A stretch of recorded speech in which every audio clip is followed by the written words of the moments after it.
অতিথিবৃন্দ, আমার সামনে উপস্থিত সাংবাদিক ভাইরা এবং আমন্ত্রিত সকল আগত অতিথিবৃন্দ এবং আমার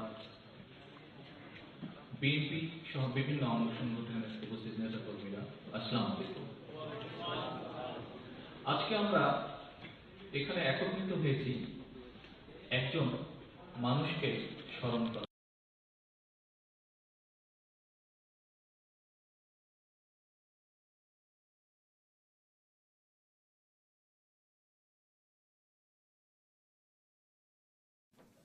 অনেকের খুব প্রিয় একজন মানুষ চলে গিয়েছেন।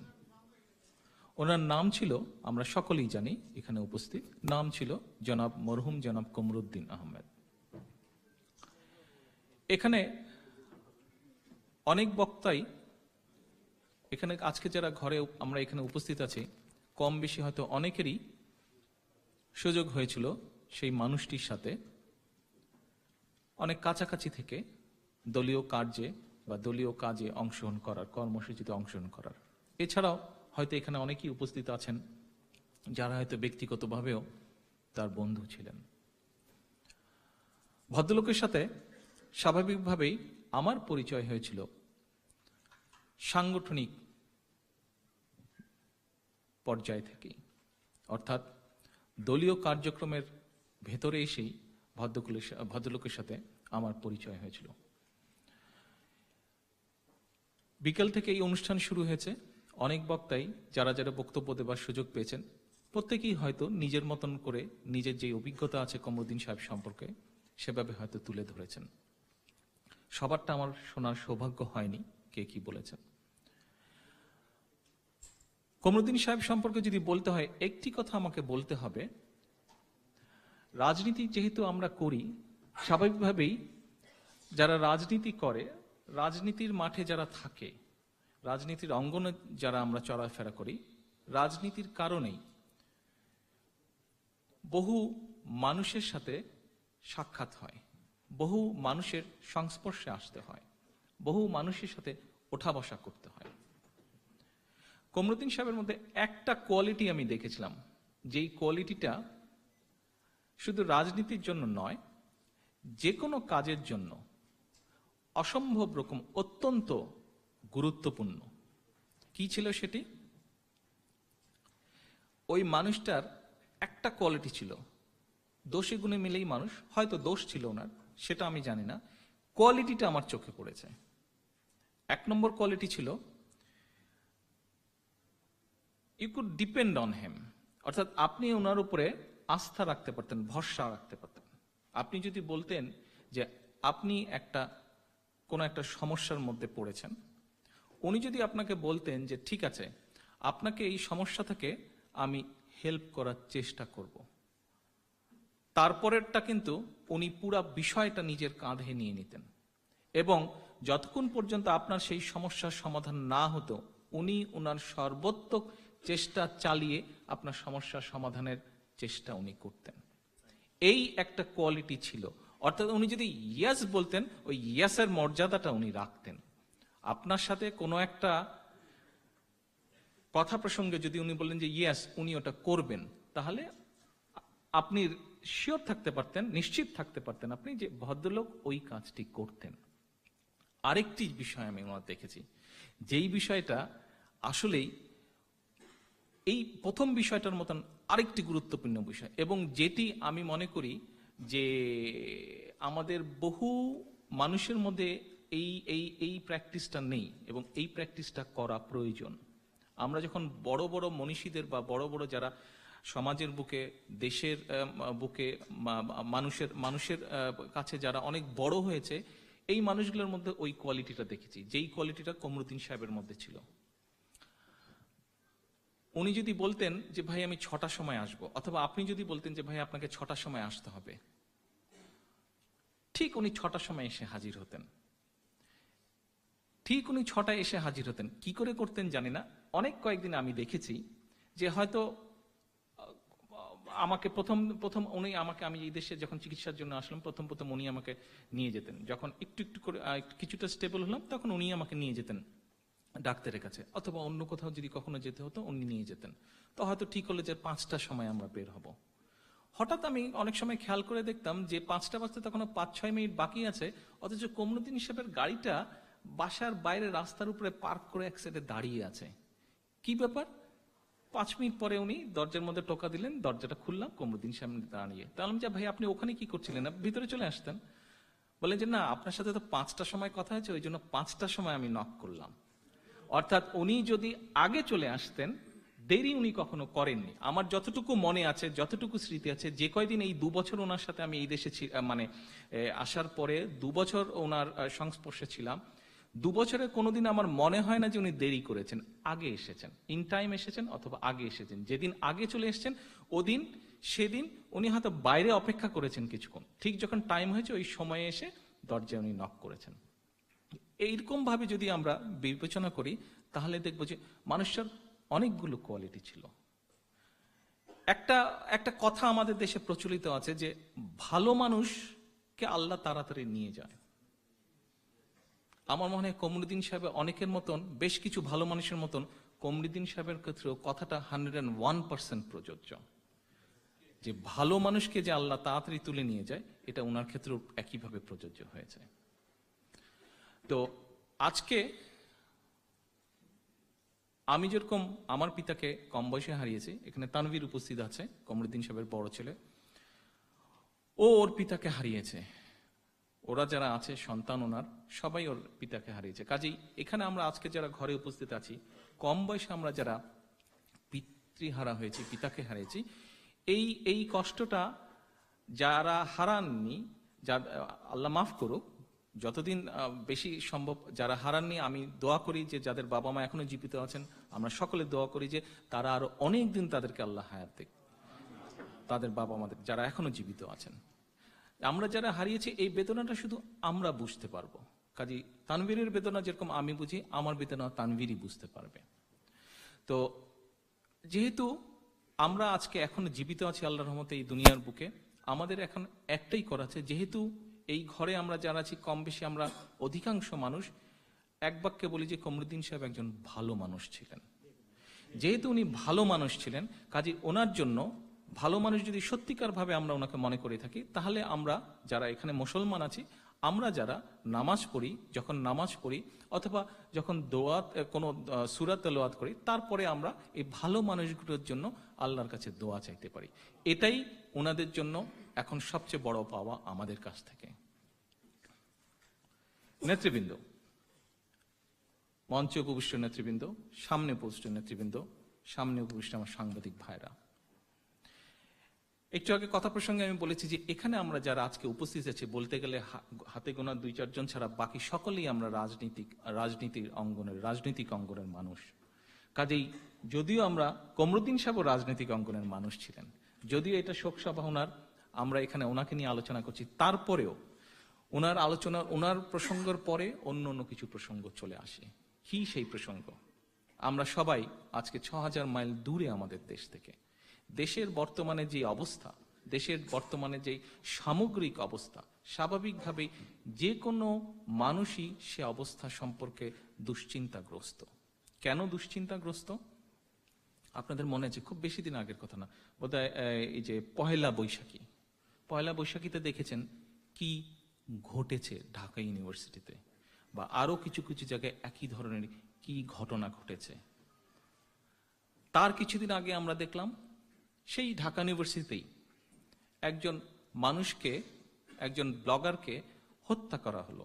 সে ছিল আমেরিকান নিবাসী, এবং হত্যাটা যখন করা হচ্ছিল তখন কিন্তু আইন শৃঙ্খলা বাহিনী বলতে যাদেরকে বোঝায়, মানুষ যাদেরকে বোঝে, তারা সকলেই আশেপাশে দাঁড়িয়েছিল, অথচ কেউ সেই হত্যাকাণ্ডটি বন্ধ করতে আসেনি।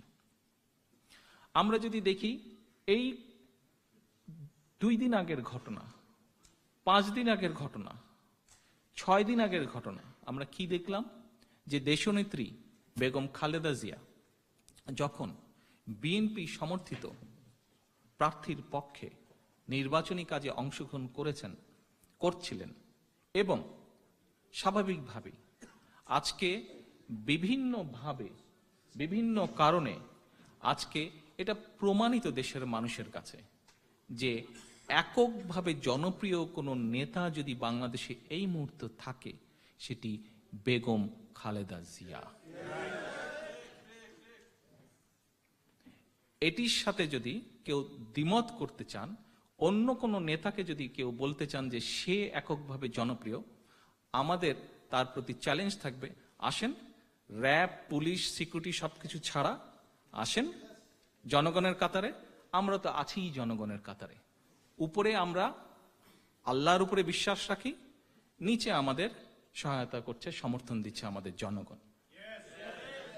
কাজেই যদি কেউ মনে করেন যে বেগম খালেদা জিয়ার সমকক্ষ বাংলাদেশে এই মুহূর্তে জনপ্রিয় কেউ আছেন, তা আসেন, দুই নেত্রী বেগম খালেদা জিয়া এবং অন্য যাকে মনে করেন আসেন, নামেন, দেখা যাবে জনগণ কার সাথে আছে।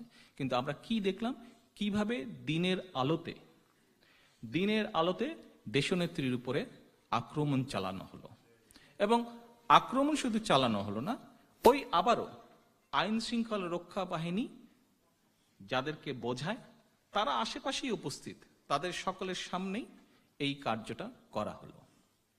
শুধু তাই নয়, আমরা কি দেখলাম, এই কাজ যখন হলো তারপরে বিভিন্নভাবে পত্রপত্রিকায়, এখানে সাংবাদিক ভাইরা আছেন,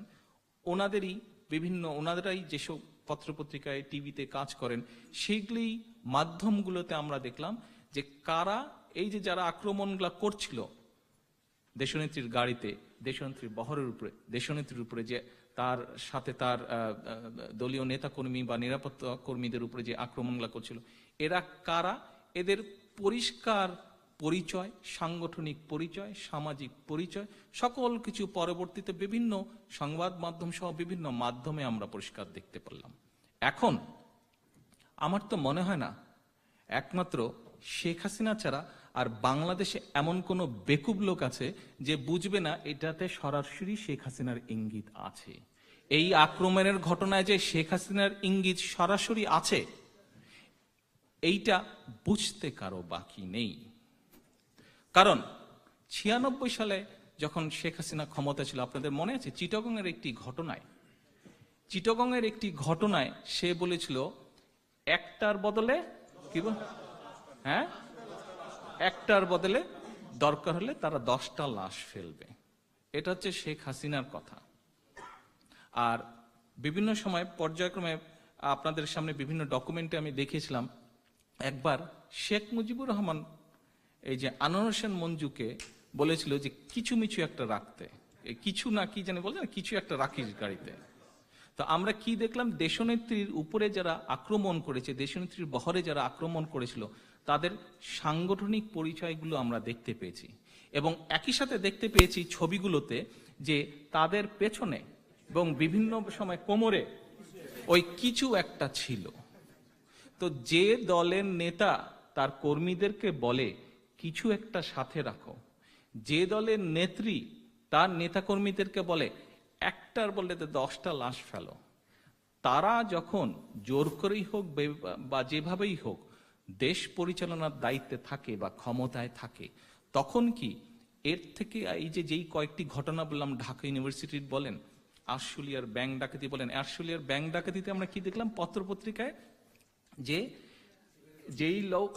যেই লোক ধরা পড়লো সেই লোক হচ্ছে গোপালগঞ্জের কোন আওয়ামী লীগের এক ভাতিজা নাকি জানি, আচ্ছা হ্যাঁ, সভাপতির ভাতিজা। পরে আবার 2012 সালে আমরা দেখলাম যে যেই র্যাবকে বিএনপি সরকার প্রতিষ্ঠা করেছিল সন্ত্রাসের বিরুদ্ধে যুদ্ধ করার জন্য, সেই র্যাব অবশ্য এখন আওয়ামী লীগের একটি অঙ্গ সংগঠনে পরিণত হয়েছে এবং বিরোধী দলের নেতাকর্মী নির্যাতনের কাজে তারা এখন ব্যস্ত। তো যাই হোক, শুধু এই কাজে তারা ব্যস্ত না, র্যাব এখন ভাড়াও খাটে।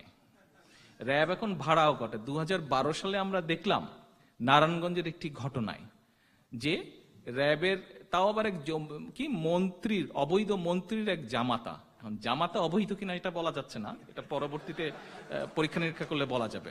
তো অবৈধ মন্ত্রীর এক জামাতা, সে হত্যাকাণ্ডের সাথে জড়িত, কটা 7জনকে মারলো, 7টা মানুষকে তারা মেরে ফেললো। এটা আবার তাদেরই দলের লোক, আওয়ামী লীগেরই লোক, দলীয় লোককে, অর্থের বিনিময়ে। তারপরে আমরা রিসেন্ট কি দেখলাম?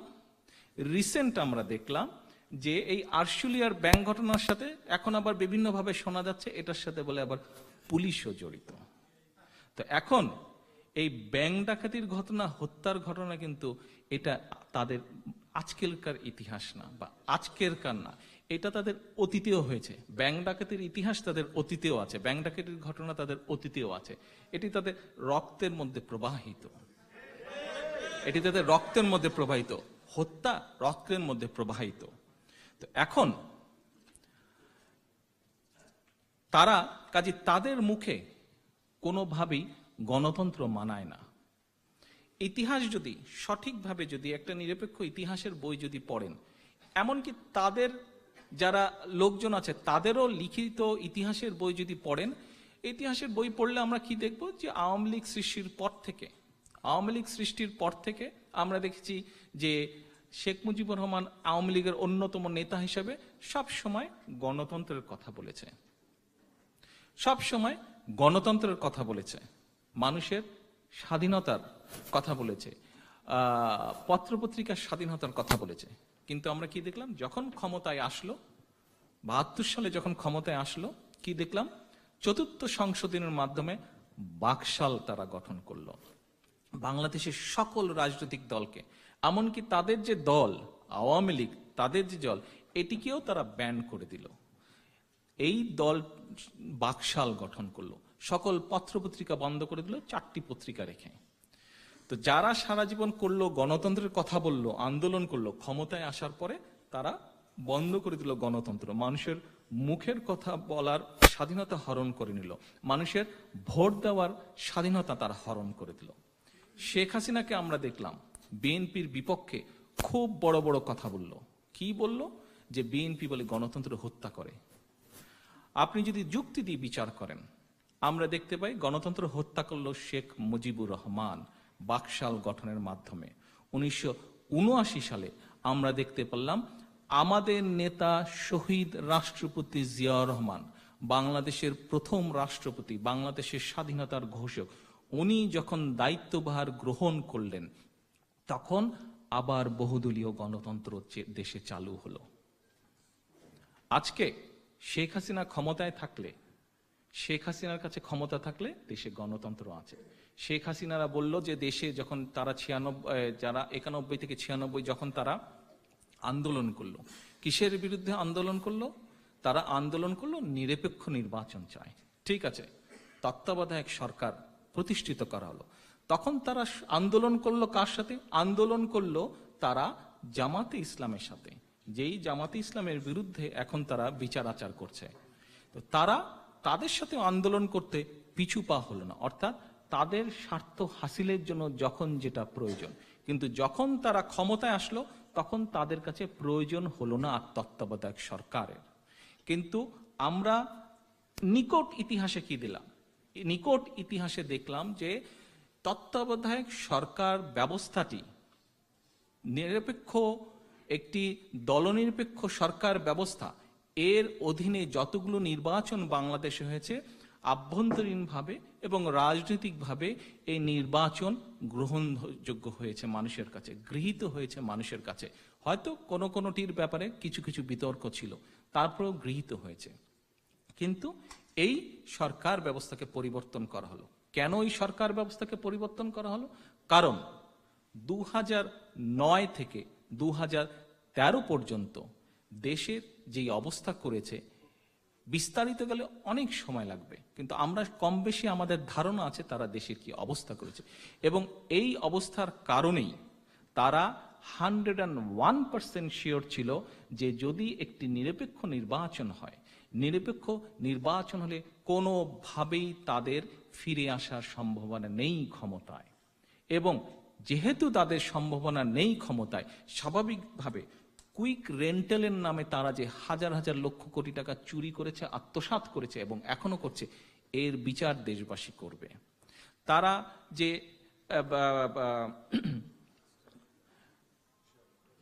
শেয়ার মার্কেটের যে লক্ষ লক্ষ 30 লক্ষ মানুষকে রাস্তায় বসিয়ে দিয়ে যে লক্ষ লক্ষ কোটি কোটি টাকা আত্মসাৎ করেছে একটি গোষ্ঠী, এবং এরা যে ওতপ্রোতভাবে জড়িত এই আওয়ামী লীগের সাথে, এটির বিচার হবে। ডেস্টিনি বলেন, এই ধরনের যে আরো অনেক ঘটনা আছে, পদ্মা ব্রিজ বলেন, এই ধরনের আরো অনেক ঘটনা আছে, এগুলো তাদের বিচার হবে। এবং সেই জন্যই এই সকল কিছুতে নিজেদেরকে রক্ষার জন্য তারা একটি পথ বেছে নিয়েছে। কি পথ? যে বাংলাদেশে কখনোই কোনোভাবে একটি সঠিক নির্বাচন দেওয়া যাবে না, করা যাবে না। কারণ যদি করা হয় তাহলে কোনোভাবেই তারা এই সকল অপকর্মের বিচার থেকে রেহাই পাবে না। আজকে আমরা যদি তাকিয়ে দেখি, কি দেখতে পাই? এই যে 2013 সালে বাংলাদেশে কয়েকটি সিটি কর্পোরেশনের নির্বাচন হলো। এই সিটি কর্পোরেশন নির্বাচনে আমাদের দল এর পক্ষ থেকে সমর্থন দেওয়া হলো। আমরা কি দেখলাম? আওয়ামী লীগের বিপক্ষে যারা দাঁড়িয়েছে প্রত্যেকটি ক্যান্ডিডেট জয়লাভ করেছে। আমাদের আন্দোলন ছিল একটি তত্ত্বাবধায়ক সরকারের অধীনে নির্বাচনের আন্দোলন। সেই আন্দোলন আমাদের এখনো অব্যাহত আছে। আমাদের সেই আন্দোলন যখন তীব্র, সেই সময় বাধ্য হয়ে তখন সরকার কি বলল? যে আমরা কিছুদিনের মধ্যে, এটি একটি সংবিধান রক্ষার নির্বাচন, আমরা কিছুদিনের মধ্যে আলোচনার মাধ্যমে একটি নির্বাচন দিব দেশের সামনে একটি নির্বাচন উপস্থিত হলো। কিন্তু আমরা দেখলাম 14 থেকে 15 পর্যন্ত 1 বছর চলে গেল। তারা টালমাটাল করে সময় নষ্ট করলো। তারা দেশের মানুষের কাছে যে ওয়াদা দিয়েছিল সেই ওয়াদা তারা রক্ষা করলো না। এখন স্বাভাবিকভাবেই আমরা যেহেতু দেশের মানুষের সমর্থন আমাদের কাছে আছে, দেশের মানুষের সমর্থন নিয়ে স্বাভাবিকভাবেই দেশের মানুষ যেহেতু দেশে একটি জনগণের দ্বারা নির্বাচিত সরকার আশা করে, জনগণের দ্বারা নির্বাচিত সরকার চায়, সেজন্যই জনগণের সমর্থন নিয়ে, জনগণকে সাথে নিয়ে আমরা আমাদের আন্দোলন আবার গড়ে তুললাম। সেই আন্দোলনকে ভিন্ন খাতে প্রবাহিত করার জন্য তারা হঠাৎ করেই সিটি কর্পোরেশনের নির্বাচন দিল। আজকে থেকে ঠিক 1 মাস আগে এই মঞ্চে, এখানেই তো না 26 মার্চের প্রোগ্রাম হলো, এই মঞ্চে দাঁড়িয়ে সেদিন আপনাদের সামনে আমি, অনেকেই উপস্থিত ছিলেন, আপনাদের সামনে আমি বলেছিলাম একটি কথা। কি ছিল সেই কথাটি ছিল যে যখন আন্দোলন চলাকালীন সময় যখন আমরা এই নির্বাচনের ঘোষণা দেখলাম, তখন দেশের বিভিন্ন জায়গার বিভিন্ন মাঠ পর্যায়ে তৃণমূলের নেতাকর্মীর সাথে আমি কথা বলেছি যে কি করা উচিত। সেদিনও আমি বলেছিলাম, সেদিন কি বলেছিলাম আজও আমি আপনাদেরকে বলছি। আমাকে তার জবাবে আমার বহু তৃণমূলের নেতা আমাকে বলেছে যে ভাই, আমরা হচ্ছি একটি জনগণের দল, জনগণের সমর্থিত জনগণ নির্ভর করা একটি দল। আমরা নির্বাচনের বাইরে কেন থাকব? আমরা যেহেতু একটি রাজনৈতিক দল, আমরা জনগণ দ্বারা গঠিত দল, জনগণ সমর্থিত দল, অবশ্যই আমরা নির্বাচন করব। কিন্তু এট দ্য সেম টাইম, একই সময় আমরা আমাদের দাবির প্রতি অবিচল থাকব এবং আমাদের যে মেইন টার্গেট, এটি আমাদের রাজনৈতিক দল হিসেবে শুধু আমাদের টার্গেট না, এটি হচ্ছে পরবর্তী প্রজন্মের জন্য, বাংলাদেশের ভবিষ্যতের জন্য, বাংলাদেশের মানুষের জন্য মানুষের একটি দাবি। সেটি হচ্ছে একটি সঠিক সরকার দেশে প্রতিষ্ঠিত করা, জনগণের নির্বাচিত সরকার। কারণ আজকে যদি জনগণের নির্বাচিত সত্যিকারের সরকার থাকতো, তাহলে আজকে কুইক রেন্টালের নামে যে কুইক মানি আর্নিং হচ্ছে, এরকম প্রজেক্ট চলতে পারতো না। কারণ ওই সরকারকে জবাব দিতে হতো জনগণের সামনে সংসদের মাধ্যমে, যদি সত্যিকার একটি সংসদ থাকতো।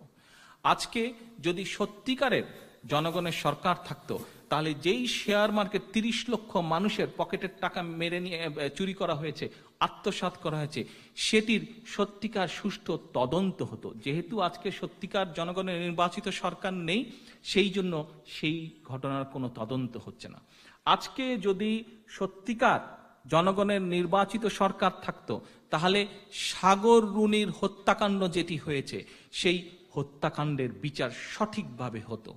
এবং শুধু সাগর রুনির হত্যাকাণ্ডের বিচার না, এইরকম আরো যে হত্যাকাণ্ডের বিচার হয়েছে, সেই হত্যাকাণ্ডের বিচার হতো। আজকে যদি সত্যিকার ভাবে একটি নির্বাচিত, জনগণের সরাসরি ভোটে নির্বাচিত সরকার থাকতো, তাহলে হয়তো আমরা ইলিয়াস আলীকে খুঁজে পেতাম। আজকে যদি সঠিকভাবে নির্বাচিত একটি সরকার থাকতো, তাহলে আমরা সালাউদ্দিনকে খুঁজে পেতাম, তাহলে আমরা খোকনকে খুঁজে পেতাম, এরকম আরো অনেক আমাদের সহকর্মী, এরকম আরো আমাদের অনেক ভাই যাদেরকে আমরা এখনো খুঁজে পাচ্ছি না, তাদেরকে খুঁজে পেতাম। আজকে যদি সত্যিকার ভাবে একটি নির্বাচিত সরকার থাকতো, তাহলে আজকে আন্তর্জাতিক সংস্থা থেকে আরম্ভ করে যেসব দেশ রাজনীতি করে তারা সঠিকভাবে রিকগনাইজ করতো বাংলাদেশকে। যা আজকে বাংলাদেশ কথাটা শুনলে তারা আজকে মুচকি হাসে এবং বলে যে তোমাদের ওখানে তো সত্যিকার সরকার নেই, তোমাদের সংসদ দেখলে আমাদের হাসি পায়। কিছুদিন আগে আমি এই সপ্তাহ দুই আড়াই আগে সপ্তাহে আমি ব্রাসেলসে গিয়েছিলাম। সেখানে আমার পরিচিত কিছু বন্ধু বান্ধব বিদেশি বিভিন্ন সরকারে কাজ করে, বা কেউ পলিটিশিয়ান, কেউ ব্যুরোক্রেট, এরকম কিছু লোক এসেছিল, আমাকে বলছিল তুমিও আসো, একটু অনেকদিন দেখা সাক্ষাৎ হয় না কথা। তো তার গেলাম আমি, তো তখন ওখানে কথা প্রসঙ্গে তারা নিজেরাও বলল, আমার কাছ থেকেও শুনলো, যে তারা তখন বলল যে এটা কোন ধরনের সংসদ তোমাদের? আমরা তো জানি সংসদীয় সিস্টেমে সংসদের এপাশে থেকে সরকারি দল, ও পাশে থাকে বিরোধী দল, কিন্তু আমরা কখনোই শুনিনি যে বিরোধী দল থেকে কিছু সংখ্যক লোক আবার মন্ত্রী পরিষদ পর্যায়ে থাকে। তো মন্ত্রী পরিষদে যদি বিরোধী দলের লোক থাকবে, তাহলে সরকারকে সমালোচনা করবে কে? সরকারের যে পলিসি নিবে, বিভিন্ন বিষয়ে সরকার সিদ্ধান্ত গ্রহণ করবে, সেই বিষয়ে যদি ভুল ভ্রান্তি থাকে, তাহলে সেটার আবার সমালোচনা করবে কে? এই বলে তারা হাসে। এখন স্বাভাবিকভাবে এরকম মানে গণতান্ত্রিক যে কোনো দেশে কিন্তু এটা একটা হাস্যকর ব্যাপার, হাসির একটা পাত্রে পরিণত করেছে এই সন্ত্রাসী শেখ হাসিনা। এরা বাংলাদেশকে একটি সন্ত্রাসী রাষ্ট্রে পরিণত করেছে, এরা বাংলাদেশকে একটি ধ্বংসপ্রাপ্ত দেশে পরিণত করেছে, এরা বাংলাদেশকে পরিচিত করেছে বিশ্বমণ্ডলে একটি করাপ্ট কান্ট্রি হিসাবে, দুর্নীতিবাজ দেশ হিসাবে। এরা বাংলাদেশকে পরিচিত করেছে বিশ্ব দরবারে একটি খুন গুমের দেশ হিসাবে।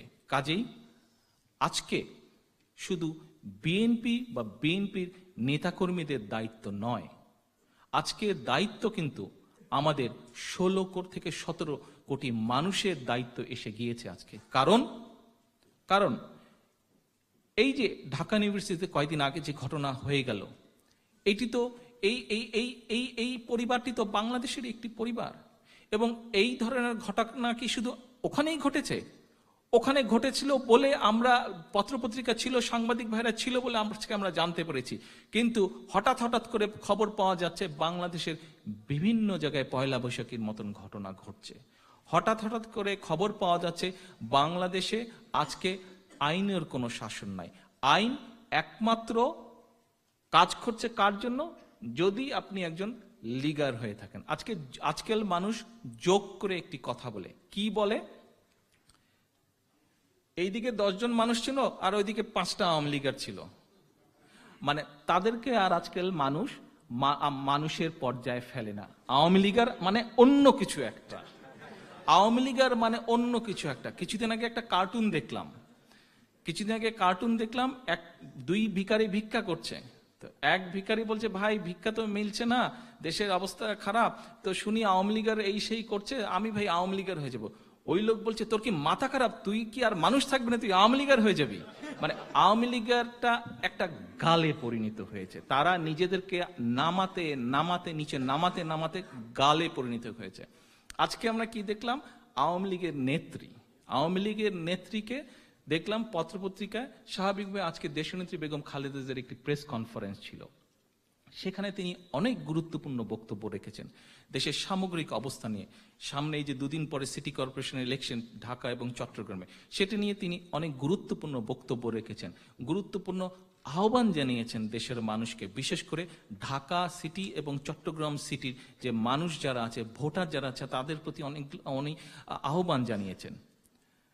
সন্ধ্যা সময় বলে শেখ হাসিনা সাংবাদিকদেরকে বলেছে, সাংবাদিক ভাইরা কোনো একটা কারণে তার সাথে বোধহয় দেখা হয়েছিল, বলেছে যে সে দেশের অমুক তার নিউজ প্রথমে না দেখিয়ে কেন খালেদা জিয়ার নিউজ আগে দেখানো হলো। এখন আজকে শেখ হাসিনা শুধু প্রমাণ করেনি যে 97 না 98 সালে যে হাইকোর্ট থেকে একটি রায় দেওয়া হয়েছিল, যে বিচারক রায়টি দিয়েছিলেন উনি যে কত সঠিকভাবে রায়টি দিয়েছিলেন যে শেখ হাসিনা কি ছিল, কতটা রং হেডেড, এই এই এই রায়টি যে উনি কত সেই বিজ্ঞ বিচারক যে কত সঠিকভাবে দিয়েছিলেন, আজ তা আবার অক্ষরে অক্ষরে প্রমাণিত হলো। এবং শুধু এই একটি কথাই প্রমাণিত হলো না, বিজ্ঞ বিচারকের যে রায় সেটি যে শুধু সঠিক প্রমাণিত হয়েছে তা নয়, এটির সাথে আরেকটি কথাও প্রমাণিত হয়েছে যে যে দলের নেত্রী বলতে পারে, প্রকাশ্যে মানুষের সামনে বলতে পারে যে একটির বদলে 10টি লাশ ফেলো, যে দলের নেত্রী আজকে এই এক্ষুনি যেই কথাটা আপনার বললাম যে শেখ হাসিনা বিকালবেলায় কি করেছে, এইরকম একজন রাজনৈতিক ব্যক্তি সম্পর্কে আরেকজন রাজনৈতিক ব্যক্তি হয়ে যখন এইরকম কমেন্ট করতে পারে, তার মানসিকতা যে কোন পর্যায়ে, তার চিন্তাধারা যে কোন পর্যায়ের, এটি যে কোনো শিক্ষিত, যে কোনো বিবেকবান, যে কোনো স্বাভাবিক মানুষ এটি বোঝার ক্ষমতা রাখে। আজকে আমাদেরকে এই যে দেশে যে সন্ত্রাসের রাষ্ট্রে পরিণত করেছে, এই যে দেশকে যে লুটেরার রাষ্ট্র হিসাবে পরিণত করেছে, দেশকে যে দুর্নীতিপরায়ণ রাষ্ট্র হিসাবে পরিণত করেছে, দেশকে যে পরিণত করেছে দুর্নীতিপরায়ণ রাষ্ট্র হিসাবে, সন্ত্রাসী রাষ্ট্র হিসাবে, এই পরিচয় থেকে আমাদেরকে বের করে আনতে হবে। সেই জন্য একটু আগে আমি বলেছি, এই দায়িত্ব শুধু রাজনৈতিক দলের দায়িত্ব নয়, এই দায়িত্ব সমগ্রভাবে আমাদের 16-17 কোটি মানুষের। কারণ এই মানুষগুলো আমরা যারা, আমাদেরকে এই দেশেই থাকতে হবে। আজকে দেশে থেকে যারাই আসে, যাদের সাথেই আমার দেখা সাক্ষাৎ হয়, রাজনৈতিক দল, আমার দলের মানুষই হোক, সাধারণ মানুষজনই হোক, বা লন্ডনের রাস্তাঘাটে চলতে গিয়েও অনেক সময় অনেক মানুষের সাথে পরিচয় হয়, যাদের সাথে আমার কোনোদিন কোনো পরিচয় নাই, হয়তো 2 মিনিট কথা বলার সুযোগ হয় তাদের সাথে। একটা কথা অনেক সময় অনেকে বলে বসে, কি সেই কথাটা, যে ভাই এরা তো দেশটাকে চুষে খেয়ে লাভ করেছে, যে দেশের সম্পদ, দেশের অর্থ সব বিদেশে পাচার করছে এবং বিদেশে তারা বাড়িঘর তৈরি করছে। এই কথাটা দেশের মানুষের মুখে মুখে, যে তারা এখন দেশের অর্থ, এই আওয়ামী লীগ নামক দলটার যারা হোমরা চোমরা আছে, এরা দেশের মানুষের অর্থ সম্পদ লুট করে বিদেশে তারা বাড়িঘর তৈরি করছে। তাহলে কি প্রমাণিত হচ্ছে, মানুষের মনের মধ্যে তাদের কর্মকাণ্ডের আসল বিষয়টা ঢুকে গেছে। এই দেশের জন্য তাদের মায়া নেই, সেই জন্যই তারা বিদেশে বাড়িঘর তৈরি করছে। তারা বিদেশে চলে যাবে, যেহেতু তাদের অর্থ সম্পদ, দেশের অর্থ সম্পদ তারা লুট করেছে। কিন্তু 16-17 কোটি মানুষ কি যেতে পারবে ভাই? 16-17 কোটি মানুষ তো যেতে পারবে না। তাহলে কি আজকে এই 16-17 কোটি মানুষের কি দায়িত্ব দাঁড়ায় না যে দেশটাকে রক্ষা করতে হবে, দেশটাকে একটা স্বাভাবিক অবস্থায় নিয়ে আসতে হবে, এবং এই দায়িত্ব কাঁধে নিতে তুলে হবে সবার, জনগণকে। শুধু একা বিএনপি একা পারবে না। বিএনপি যেহেতু জনগণকে নিয়ে চলে, সেই জন্য জনগণকেও একসাথে সামনে এগিয়ে আসতে হবে, যেভাবে গত আন্দোলনে জনগণ বিএনপির সাথে এসে দাঁড়িয়েছিল। তবে আমরা পৃথিবীর বিভিন্ন দেশের ইতিহাস দেখেছি যে স্বৈরাচার যারা স্বৈরাচার থাকে, তাদেরকে সরাতে হলে অনেক কষ্ট করতে হয়, অনেক সংগ্রাম করতে হয়। আমরা এর মধ্যে আমাদের দলের বহু নেতাকর্মীকে, তৃণমূল পর্যায়ে হোক, উচ্চ পর্যায়ের হোক, বহু নেতা, বহু কর্মীকে, বহু মাঠ কর্মীকে, বহু নেতাকে আমরা হারিয়েছি। অনেকে নিখোঁজ হয়ে গেছে, আজও আমরা পাইনি। অনেকে গুলিবিদ্ধ হয়েছে, আমরা তাদেরকে চিকিৎসা সঠিকভাবে সকলকে চিকিৎসা এখনই দিতে পারিনি। অনেকে জেল জুলুম নিয়ে চলছে, তাদের সকলের আমাদের পক্ষে সম্ভব হয়নি তাদের সকলকে সাহায্য করা। কিন্তু আজকে চিন্তা করে দেখেন, যদি সেইগুলোর কথা চিন্তা করে আমরা চুপ করে বসে থাকি, তাহলে কি স্বৈরাচারের নির্যাতন বা অত্যাচার কি বন্ধ হয়ে যাবে? বন্ধ হয়ে যাবে না, বরং সেটি পর্যায়ক্রমে বাড়বে। সে তার লুণ্ঠিত অর্থকে রক্ষা করার জন্য সে দিনে দিনে আরো হিংস্র হয়ে উঠবে। যে তার বিরুদ্ধে কথা বলতে চাইবে তাকেই সে দমিয়ে রাখতে চাবে, যে তার বিরুদ্ধে অবস্থান নিতে যাবে তাকেই সে ধরে রাখতে চাইবে, তাকেই সে দমিয়ে রাখতে চাইবে। কাজে এই অবস্থা থেকে আমাদেরকে দেশকে রক্ষা করতে হবে। আজকে আমার প্রথম আহ্বান থাকবে সিটি কর্পোরেশনের যে ভোটাররা আছেন, ঢাকা এবং চট্টগ্রামের 2 সিটি কর্পোরেশনের যে ভোটাররা আছেন, তাদের কাছে আমার প্রথম আহ্বান থাকবে। গাড়িতে আসতে আসতে, এই অনুষ্ঠান স্থলে আসতে আসতে আমাকে একজন একটা মেসেজ পাঠালো। কি সেই মেসেজটা দেখলাম যে একটা সূত্রে খবর জানতে পেরেছে যে এই অবৈধ সরকার, তারা তো নিজেদের লোকজন দিয়ে পোলিং বুথের সিস্টেম সবকিছু ঠিক করছে, মানে কে কোথায় নির্বাচন কমিশন পক্ষ থেকে দায়িত্ব পালন করবে, কোথাও কোনো নিরপেক্ষ লোক নাই, সব তাদের দলীয় লোকজন। আর এই নির্বাচন কমিশন, আমরা কি দেখলাম, নির্বাচন আইনের এক জায়গায় লেখা আছে যে কোনো প্রার্থী কোনো ধর্মীয় উপাসনালয়ে গিয়ে ভোট চাইতে পারবে না বা সেখানকার উন্নয়ন বা কোনো প্রতিশ্রুতি দিতে পারবে না। আমরা কি দেখলাম যে তাদের দুইজন যে মনোনীত প্রার্থী, তারা এইসব সকল কিছু করে বেড়াচ্ছে, তাদের প্রতি নির্বাচন কমিশনের কোনো নোটিশ জারি হচ্ছে না, কিছু জারি হচ্ছে না। তারা ঢাক ঢোল পিটিয়ে গুন্ডা বদমাইশ সাথে নিয়ে সবকিছু নিয়ে তারা ঘুরে বেড়াচ্ছে, সবাই দেখছে সবকিছু হচ্ছে, কোথাও তাদের কিছু হচ্ছে না। দেশনেত্রী বেগম খালেদা জিয়া জনগণের কাছে যখন গেছেন, স্বাভাবিক, দেশনেত্রী যখন গিয়েছেন, সেই জন্যই তো বলছি জনগণের স্রোত নেমেছে। নির্বাচন কমিশন কি বললো? নির্বাচন কমিশন বললো যে দেশনেত্রী বিভিন্ন জায়গায় গেলে ট্রাফিকের প্রবলেম হয়, এই উসিলায় ওনার বিরুদ্ধে ব্যবস্থা নেওয়া হবে। এখানেই হচ্ছে না, সেম বললেও কিচ্ছু যায় আসে না, সেম শব্দটা ওদের ডিকশনারিতেই নাই। সেম শব্দটা নির্বাচন কমিশনের, এরা এতই বেহায়া, এতই বেত্তমিজ, এদের ডিকশনারিতে সেম বলে কোনো শব্দ নাই। সরি, মেরুদণ্ডহীন একটা প্রাণীর নাম বলেন তো? জেলিফিশ। হ্যাঁ, জোক। ভাই, জোকও লজ্জা পাবে যদি ওদেরকে মেরুদণ্ডহীন বলেন। এই জোক, ও বলবে যে ভাই আমাকে ওদের সাথে তুলনা দিস না, আমার কিছু হলো ইমান আছে, ওদের কিচ্ছু নাই, আমার কিছু হলেও সততা আছে, ওদের কোনো সততা নাই। এই নির্বাচন কমিশনের কোনো সততা নাই। এই যে আমরা কিছুদিন আগে দেখলাম একটা মহা চালাকি দেখলাম। কি চালাকি?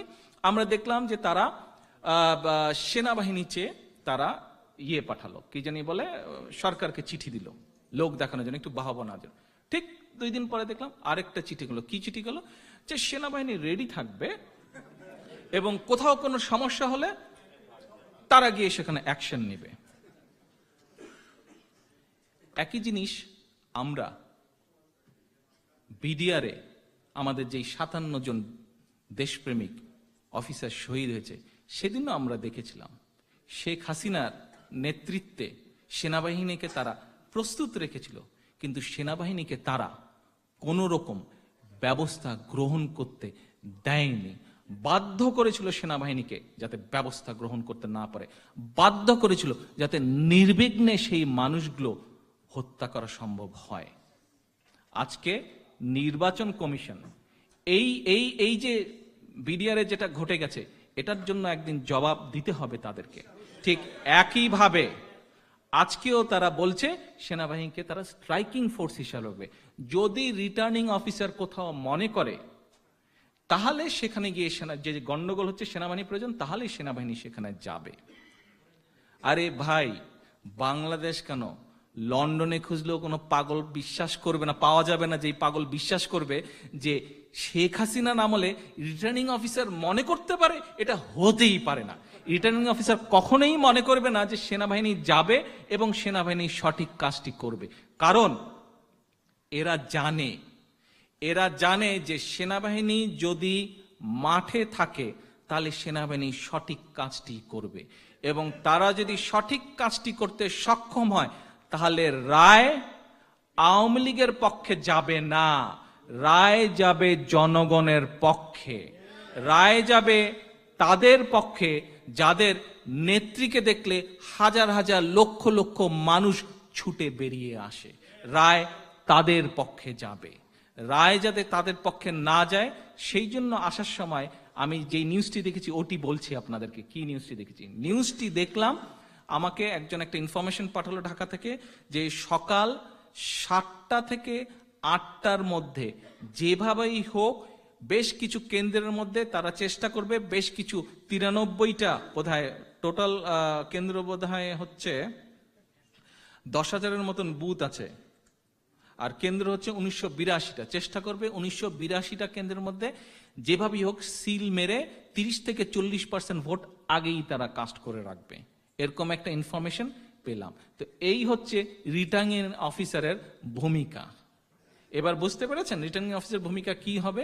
তারা সকাল 7টা থেকে খুব সম্ভব বোধহয় 8টার সময় নর্মালি প্রার্থীর লোকজনেরা পোলিং এজেন্টরা ঢোকার থাকে এবং 8:30 থেকে ভোট হবে, কিন্তু চুরির কামটা তারা সকাল 7টা থেকে 8টার মধ্যেই সেরে রাখতে চাচ্ছে।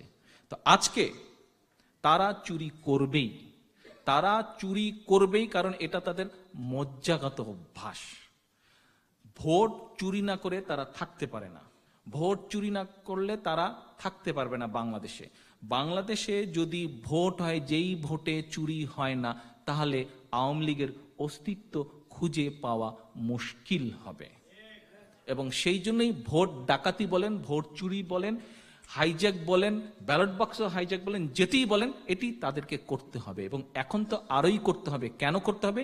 এই যে গত 5-6 বছরে তারা যেসব মানুষকে হত্যা করেছে, এই যে গত 5-6 বছরে তারা যেসব অর্থ সম্পদ লুট করেছে দেশ এবং দেশের জনগণের, এইগুলোর বিচার থেকে রক্ষা পাওয়ার জন্যই তাদেরকে এই ভোট চুরি করতে হবে। আজকে একদিকে এই তথাকথিত আওয়ামী লীগ, আর আরেকদিকে সমগ্র বাংলাদেশের মানুষ। আজকে আমাদেরকে সিদ্ধান্ত নিতে হবে, আজকে দেশের মানুষকে সিদ্ধান্ত নিতে হবে, আজকে ইয়াং জেনারেশনকে সিদ্ধান্ত নিতে হবে যে এই অন্যায়, এই নির্যাতন, এই অবিচার বাংলাদেশে কি চলতে থাকবে না, এটি বন্ধ হওয়া উচিত।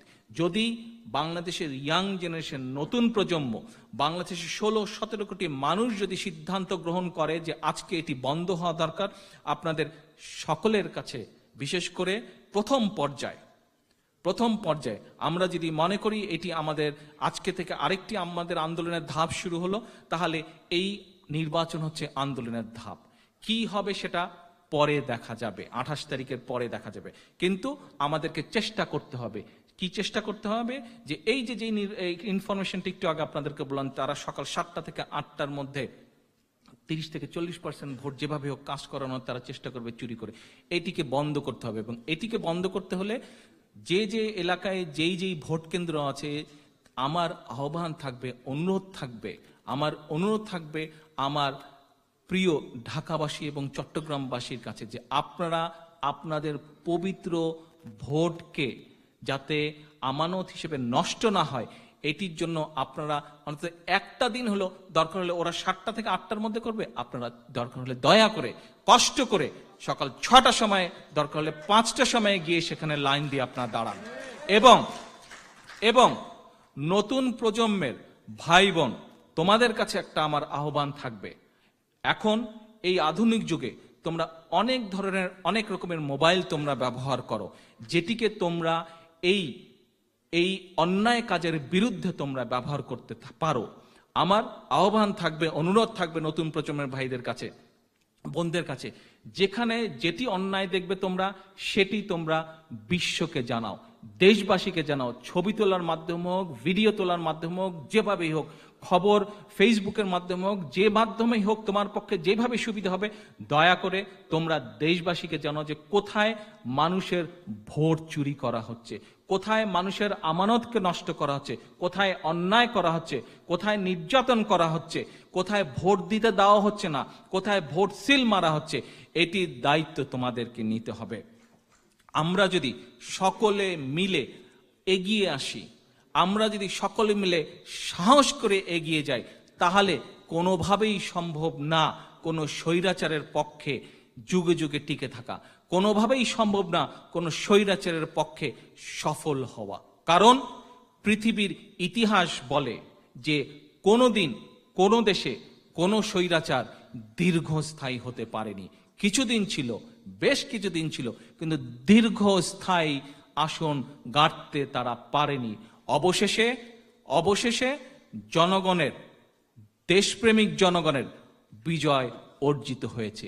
আমরা মনে করি ইনশাল্লাহ এই যে নির্বাচন আসছে, এই নির্বাচনের মাধ্যমে আমরা আমাদের আন্দোলনের দ্বিতীয় পর্যায় শুরু করব এবং দেশের মানুষের জন্য সেই গণতন্ত্রকে ছিনিয়ে আনতে সক্ষম হব আমরা, যে জনগণ দেশের মানুষের জন্য ন্যায় বিচার নিশ্চিত করতে পারবে, যে গণতন্ত্র দেশের মানুষের জন্য ন্যায় বিচার নিশ্চিত করতে পারবে, যে গণতন্ত্র দেশের মানুষের অর্থ সম্পদ রক্ষা করতে পারবে, যে গণতন্ত্র দেশের মা বোনদের রক্ষা করতে পারবে, তাদের সম্মান রক্ষা করতে পারবে, আমরা সেই গণতন্ত্রকে প্রতিষ্ঠা করতে সক্ষম হব। পরিশেষে এই সাফল্য দেশের মানুষের এই সাফল্য কামনা করে এবং মরহুম কমরুদ্দিন সাহেব সহ বিগত আন্দোলনে আমার যত নেতাকর্মী বিভিন্ন জায়গায় শহীদ হয়েছে এবং এছাড়া দেশপ্রেমিক মানুষ যারা বিভিন্নভাবে আন্দোলনকে সহযোগিতা করতে গিয়ে শহীদ হয়েছেন, তাদের সকলের আত্মার মাগফিরাত কামনা করে আজকে আমি আমার বক্তব্য শেষ করছি। ইনশাআল্লাহ আবার আপনাদের সাথে দেখা হবে, আবার আপনাদের সাথে কথা হবে। আমরা গণতন্ত্রের সাফল্য কামনা করে আজকে আমাদের এই অনুষ্ঠান শেষ করছি। আল্লাহ হাফেজ। বাংলাদেশ জিন্দাবাদ।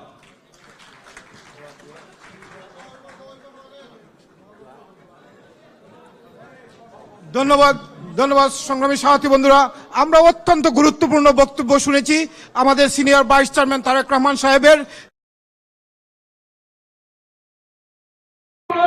ছিল এই বক্তব্যটা দেওয়া। আশা করি আমরা আগামী যে সিটি কর্পোরেশন নির্বাচনে এইভাবে যদি আমাদের নেতাকে ফলো করেন, আমরা ইনশাল্লাহ বিজয় ছিনিয়ে আনবো, বাংলাদেশের মানুষ কিনে আনবে। এখন আজকে যে উদ্দেশ্যে আপনারা এখানে যারা উপস্থিত আছেন, আমি একটা কথা পরিশেষে বলতে ভুলে গেছি। আপনাদের কাছে অনুরোধ থাকবে যে আপনাদের বন্ধু বান্ধব, আত্মীয় স্বজন, পরিবারের সদস্য যারা উপস্থিত আছে, যারা এই ঢাকা এবং চট্টগ্রামে আছে, যারা 28 তারিখে ভোট দেওয়ার ইচ্ছা রাখেন, ভোট দেওয়ার আগ্রহ রাখেন, ভোট দিতে চান, তাদের সকলকে বলবেন এবং আপনাদের বিভিন্ন মাধ্যমে সকলকে বলবেন যে ঢাকায় 2টি এবং চট্টগ্রামে 1টি, 3জন মেয়রকে আমরা সমর্থন দিচ্ছি। কিন্তু এর বাইরেও 93 জন কাউন্সিলর আছে এবং 31 জন মহিলা কাউন্সিলর পদেও ভোট হবে। কাজেই প্রত্যেকটি ব্যালট পেপার ঢাকা, উত্তর, দক্ষিণ এবং চট্টগ্রামে আমাদের সকল ভোটারের জানতে হবে যে 3টি পদে ওনাকে সিল দিতে হবে এবং চট্টগ্রামেও একইভাবে 14 জন নারী ওয়ার্ড কাউন্সিলর এবং 81 জন কাউন্সিলর রয়েছে। কাজে শুধু আমরা আমাদের যারা ভোটার, যারা বিএনপি সমর্থিত মেয়র প্রার্থীকে ভোট দিবেন, তারা শুধু মেয়র প্রার্থী নয়, একই সাথে আপনারা খেয়াল করে নেবেন যে কাউন্সিলর যারা আছে সেই কাউন্সিলরদেরকেও ব্যালট পেপারে কাউন্সিলরদের পক্ষেও সিল মারার অনুরোধ আপনাদের কাছে আছে। আল্লাহ হাফেজ।